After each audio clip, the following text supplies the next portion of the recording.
یہ شعور کا مذہب ہے، جذبات کا نہیں کہ جو آپ کے من میں ہے وہ کریے۔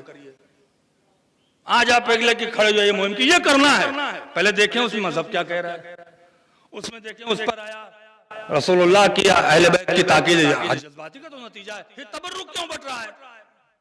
تبرک کو چھوڑ کے تبرک کا پیسہ غریبوں میں بانٹ دیجئے۔ آپ نے سسٹم ہی کو نہیں سمجھا ہے، تبھی تو اعتراض کر رہے ہیں تبرک کے اوپر۔ تبرک کا تعلق امیری غریبی سے ہے ہی نہیں۔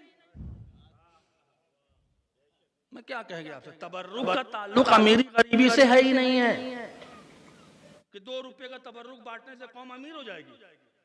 اچھا، تبرک پر تو اعتراض ہے کہ تبرک بانٹنے کی سند ہمارے پاس موجود ہے، اماموں کے زمانے میں تبرک بٹا ہے، جو اماموں کے زمانے میں ہوتا وہ حجت ہوتا ہے۔ میں کیا کہہ رہا ہوں آپ سے؟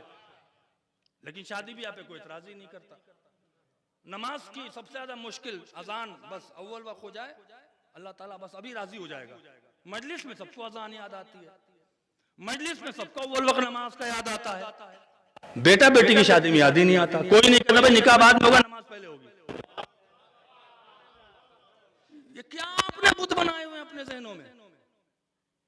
یہ مذہب نہیں ہے کہ آپ جو من میں آئے کریں، ہماری مرضی ہے، ہمارا چونکہ ہماری تھنکنگ یہ ہے کہ حصہ نہیں بٹنا چاہیے۔ تبرک کا آخر میں معاملہ کیا ہے؟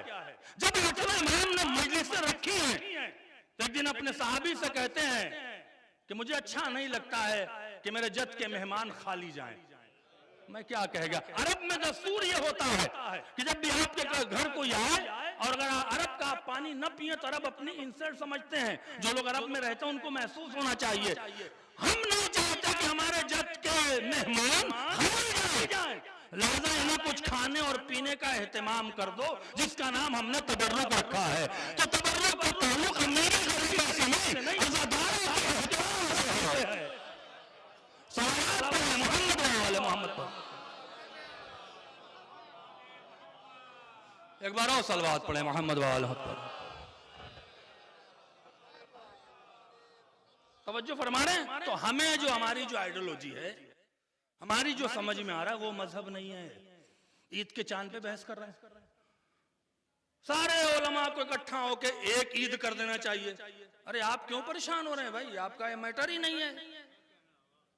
آپ اگر نماز نہیں پڑھیں گے تو کیا، ہر جو واجب ہے اس پہ آپ توجہ نہیں کر رہے ہیں، جو مستحب ہے اس کے لیے مرے جا رہے ہیں، لڑے جا رہے ہیں، علماء تک پہنچ رہے ہیں، مرجع تک پہنچ رہے ہیں۔ سسٹم نہیں پتا ہے، سسٹم آپ کو نہیں پتا ہے کہ مراجع کن مشکلوں سے گزر رہے ہیں، کس مشکل سے آپ کا مذہب بچانے کے لیے وہ کوشش کر رہے ہیں۔ ورنہ چھوڑ دیں کہ جاؤ کرو جو کرنا ہے۔ انہیں پتا ہے کہ روزہ حرام بھی ہو سکتا ہے، روزہ واجب بھی ہو سکتا ہے، آپ بیٹھ کے بول رہے ہیں۔ دال دین کا دال نہیں جانتے، بولے جا رہے ہیں۔ کیوں؟ ریسورسز کمزور کر دیے گئے ہیں۔ جس ممبر سے علم بٹنا چاہیے وہاں علماء کی کمی بہت ہو گئی ہے۔